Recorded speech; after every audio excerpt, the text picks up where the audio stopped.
Today we're going to give you 5 wide receivers in fantasy football that we think you should be drafting in all of your leagues if you can. So make sure you go draft these guys when you do your fantasy startups.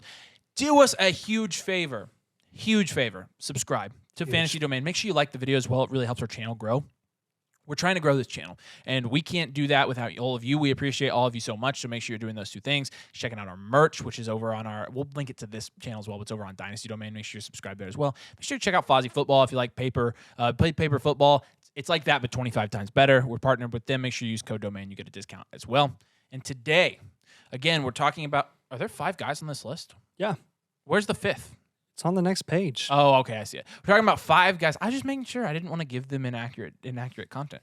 5 guys you absolutely have to be drafting in fantasy football. And look, are you going to come away with them every single draft? No. Are you going to be able to draft all of them? No, because some of them are going in the same range. But these are going to be some good targets, some good really buy low targets, honestly, when you're talking about how we're projecting them to finish from a production standpoint this year based on their, I mean, you can compare it to their underdog ADP, their sleeper ADP, where the community expects them to finish. We are expecting them to finish higher. We're higher on these guys. This is why you should be buying these guys, and they are, number 1, the biggest one on this list that I will talk about first. I'll let you take the next guy. Yes, sir. Jackson Smith-Njigba. We talked about this a little bit in our rankings video. If we've released that one yet, I don't know what order we're doing it in. But with JSN, he is being shorted. He's being drafted as the wide receiver 31 in fantasy football, meaning that people think he is going to finish as a mid-wide receiver 3. So I want to know in the comments, what's the hang-up with JSN? Is it that he's not elite enough as a prospect? No. Is it that he's not in a good situation? No. Is it that he's never proven that he can produce with elite wide receivers playing alongside him? No. So what's the holdup here? Because do we really think 1,000 yards, 7 touchdown DK Metcalf is going to slow him down? Do we really think Tyler Lockett, I mean, his hair is gone. He's that old. You really think that Tyler Lockett is going to be slowing down one of our favorite wide receiver prospects, one of the best wide receiver prospects to come out in a while? And look, it doesn't matter that he went 21st overall or whatever.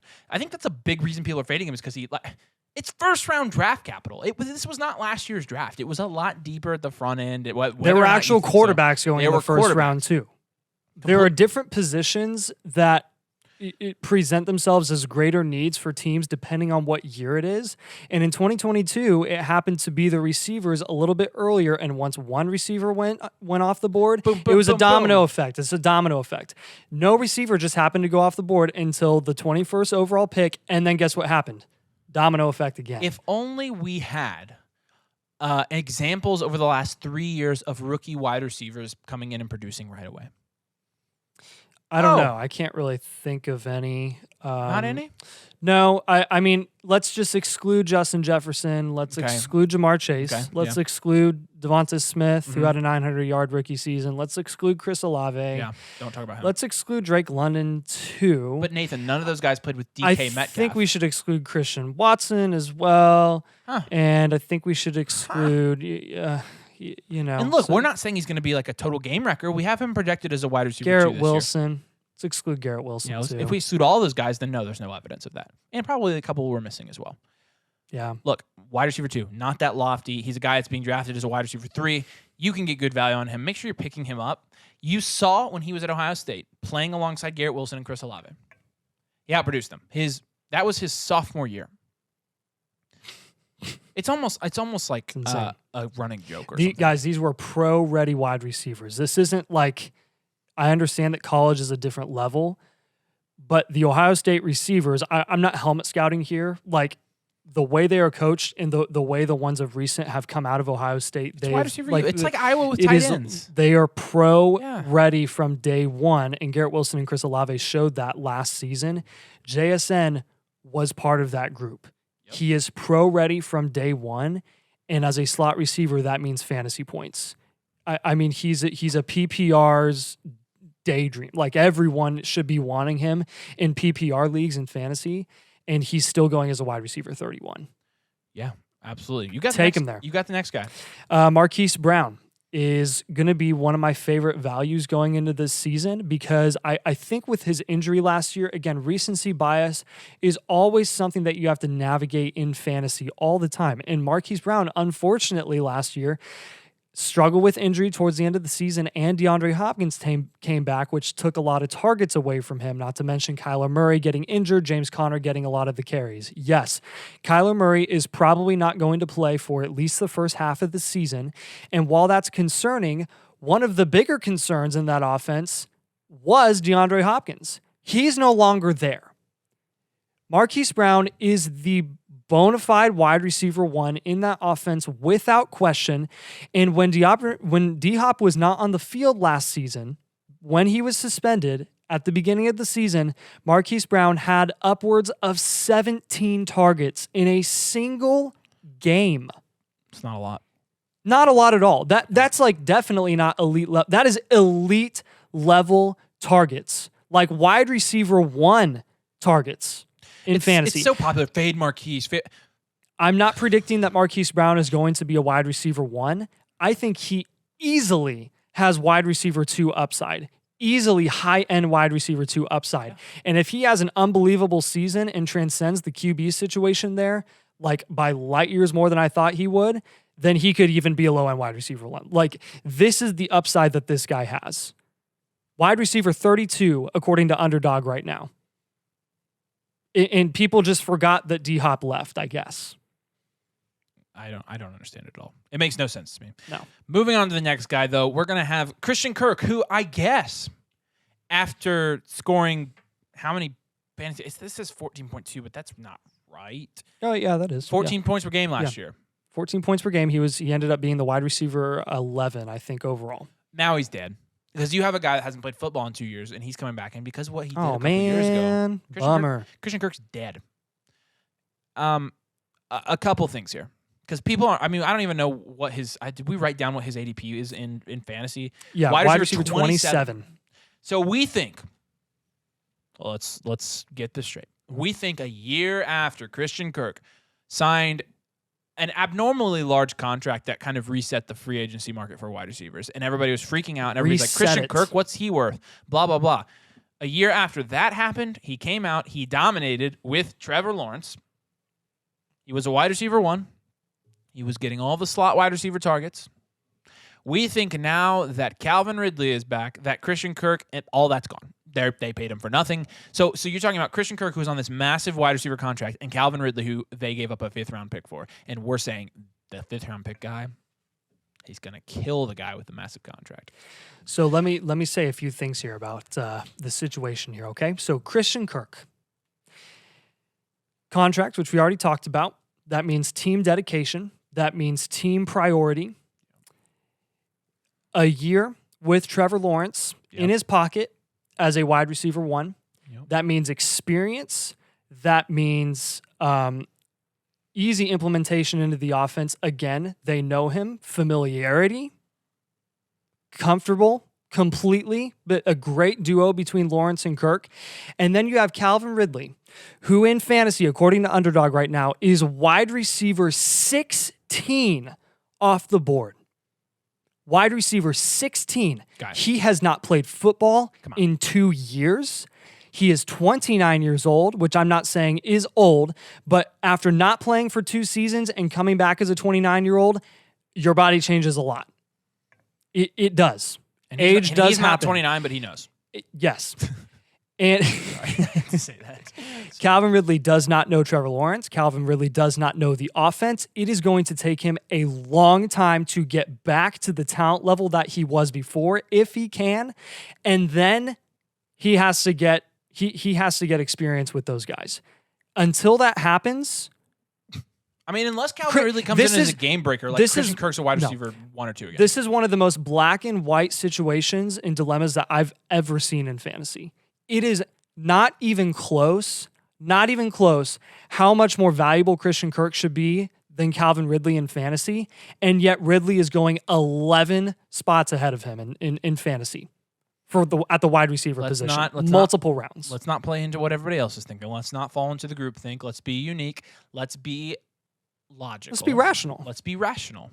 Christian Kirk should absolutely be going higher than that. He absolutely should be going higher than Calvin Ridley. I think you're going to see that play out this season, but draft him before you do. If they just flip-flop spots, Because that would be completely you don't want to reasonable. see this. You don't want to see this play out on your league mate's roster. You want to see it play out on yours, and you have to draft him. All right, you've got the next guy, and that's going to be Mike Evans. Yeah, Mike Evans is the wide receiver 34 on Underdog right now. And while I understand that we are going to be predicting regression from a fantasy perspective for Mike Evans this year, I think it's gone a little bit too far. Mike Evans has he ever not produced as at least a wide receiver 2? I think the lowest was wide receiver 22, and that was wide receiver 22 his second in 2015. year? Yeah, okay, I was right. In 2015. That is absolutely unbelievable. He is one of the most He's never consistent done it wide before. receivers like in fantasy ever. With that being said, the QB situation has never been worse than it has ever been for the Tampa Bay Buccaneers. I understand that he will probably regress. Here's why I still have a positive outlook on Mike Evans. One, what? Never been worse than it's ever been. Shut up. Makes no sense. Here's why I think Mike Evans. Here's why I still like his price. One, he is not guaranteed to be on the Bucs. There's a lot of time left to go in the offseason, a lot of movement that's still going to happen, and I could see the Bucs have the worst cap space situation in the NFL. That is a fact. They literally have no room left. They have got to cut some warm bodies there. And they could actually get some draft capital and good value in return for Mike Evans that costs them less money on an annual basis. Yeah. Mike Evans could go to a contender. He could end up in a better situation. If you're doing best ball and fantasy startups now, get Mike Evans now, because honestly, there's a strong chance he could be on a different team start week or come week 1. The next thing is that while Mike Evans will probably produce less if he stays on the Bucs, it's not going to be less than a wide receiver 2. It's not going to be to the level of wide receiver 34 as a wide receiver 3. Like, come on, it's Mike Evans. He has never not put up less than 1,000 Stop trying yards. to predict the year he falls off and just freaking roll with the value. Please. I mean, seriously. Please. All right, last guy here, Jahan Dotson, who was the wide receiver 38 as a rookie on a points per game basis with essentially no zero quarterback. There was actually, if you watch their games, there was no one in the backfield. So the center actually snapped it to no one. And Jahan Dotson was still the wide receiver 38. It was wild. And he's being projected this year as the wide receiver 40, which really doesn't make any sense when you're considering two things. Number one, usually rookies increase and improve their second year. But number two, everybody wants to talk about Sam Howell, and he's this hidden gem, and he's tearing it up. And Eric Bieniemy is gonna. I love Eric Bieniemy, by the way, but he's gonna unlock all the. So if we like Sam Howell so much,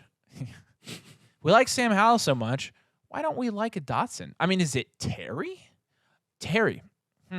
What do I think of when I think of Terry McLaurin? Mid. My wide receiver, too. And we love Terry McLaurin. He's a really great NFL wide receiver, just not from a fantasy production standpoint. And he's an indie guy, so we like him.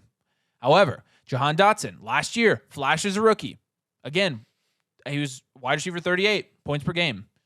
Didn't play the whole season, but if he did, you want to extrapolate, big word, that to a full season, you can project that Jahan Dotson would probably take a step forward this year. Definitely be higher, definitely finish higher than wide receiver 38. And look, I'm not the highest on Jahan Dotson from a long-term standpoint.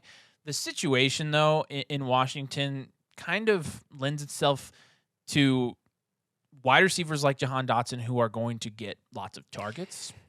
Yeah. And because of that, he honestly has quite a bit of upside this year. And he's a guy you're getting super duper late in these fantasy drafts. Like, you're going to get him really late. I think he'll be drafted. I don't think he'll be a waiver wire player. But, again, if you're getting down to the later rounds of these fantasy drafts and you have to find a guy to take a shot on, take a shot on Dotson. I don't take Bieniemy's coaching abilities for granted as well when it comes to drawing up good offensive plays, good offensive schemes for the best playmakers in that offense to do what they do best.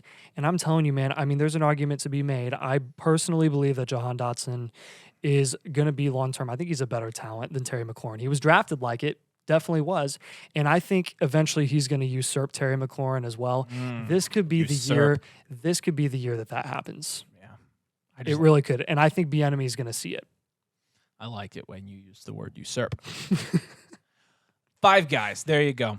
Five Guys, burgers and fries. We hope that we're not sponsored, by the way, but we wish we were. That would be freaking awesome. That'd be really cool. Yeah. Anyways, let us know what you think in the comments. Who are some other guys that you are drafting everywhere you can in fantasy? We'd love to hear it. Make sure you're subscribed and make sure you like this video. 2 things that are free and easy, and they help us out more than you could ever know. We appreciate all of you so much for doing that. Check out our merch on our Dynasty domain page. Make sure you're subscribed over there as well. As always, we appreciate you watching. Thanks for joining us. We'll see you later.